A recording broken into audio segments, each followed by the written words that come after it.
Vi kender nok alle sammen Gollum fra Ringenes Herre, det her lille uhyggelige væsen, der er fuldstændig besat af sin ring, og når han mister den, går han helt i panik.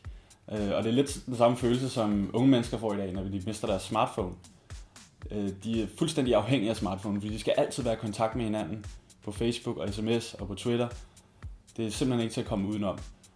Og det kan også skabe sådan en form for stress blandt de unge mennesker, at de altid skal svare, at de altid skal skrive til hinanden. Og i vores bog kommer vi ind på, hvordan kommer den egentlig, den her stress, og hvad kan man egentlig gøre for at skrue ned for den igen. Det bliver vigtigt nu, men det bliver så vigtigt senere, når de unge skal ud og have et arbejde og få styr på stressen. Og det er også i klasseværelset, at den her smartphone hele tiden popper op. De unge har simpelthen rigtig svært ved at fordybe sig. De skal hele tiden lige tjekke Wikipedia, eller Twitter, eller Facebook, eller YouTube. Og derfor siger vi, at de har fået Google-hjerner. Det vil sige, de kan ikke huske kongerækken, men de ved til gengæld, hvor de kan finde den på Google på 10 sekunder. Det bliver en kæmpe udfordring i fremtiden at finde ud af, hvordan man holder fast i de her flakkende unges opmærksomhed. Jamen, vores bog hedder Med livet i lommen, og den handler om en generation af unge, der er vokset op i en tid, hvor digitale medier ikke er noget, de vælger til. Det er noget, de ikke kan vælge fra. Og i denne her bog, der stiller vi skarpt på smartphone blandt andet, men vi ser også på internettet, vi ser på computerspil, vi ser på sociale medier, vi ser på den her invasion af digitale medier, der har været i de unges liv. Hvordan påvirker det dem? Hvordan er denne her generation af unge anderledes fra tidligere generationer? Og er der nogle faldgrupper, som voksne skal vide mere om, for at klæde de unge ordentligt på til den digitale tidsalder? Det er noget af det, vi ser på i den her bog. Der er måske ikke så mange, der ved det, men når de unge surfer på internettet, så øser de ud af deres privatliv hele tiden. Der er nogle annoncører, der tjener styrtende med penge på at samle alt, hvad de kan finde ind om, hvor de unge går hen, og hvad for noget musik de hører, og hvad for noget tøj de går i. Så derfor skriver vi lidt om i vores bog, hvordan man kan prøve at passe lidt på sit privatliv, når man surfer. Og et andet sted, hvor privatlivet bliver lagt ud til fuld offentlighed, det er jo på de sociale medier, hvor unge lægger deres festbilleder og deres mad og hvad ved jeg.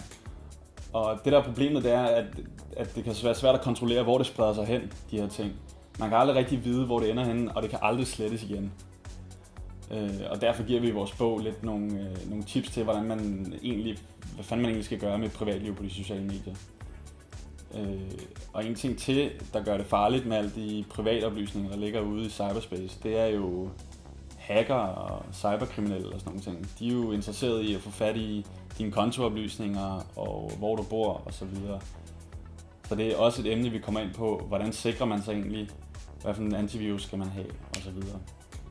I bogen der skriver vi om, at unge i dag vokser op med 2 hoveder på sociale medier. De har et hoved, som er vores fysiske, som man skal passe og pleje, når man ligesom står op om morgenen og tager bad og børster tænder.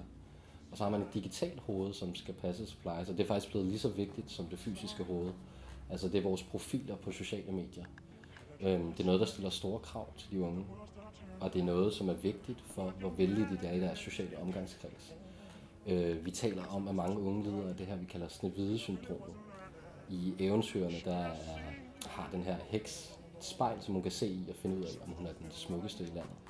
Og det har de unge også med de sociale medier. De kan kigge ind i den her fladskærm, og så kan de se, hvor populære de er. Se, hvor mange likes de har fået. Se, hvor meget aktivitet der er på deres profil. Det ser vi nærmere på i bogen. Så kigger vi også på digital mobning, som har været en stor ting, og som bestemt skal tages alvorligt.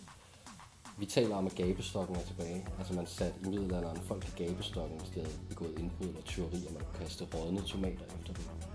Det er lidt det samme, der sker på nettet, hvis der er en sexvideo, der kommer op, og offeret ikke har lyst til, at den ligger der, så kan den video sprede sig med lynets hast, og den kan være meget svær at fjerne. Det er på en måde en gabestokkens tilbagevenden, som vi også kigger på i den her bog. Vi taler også i bogen om unge og ved at miste evnen til fordybelse, om de overhovedet kan læse bøger.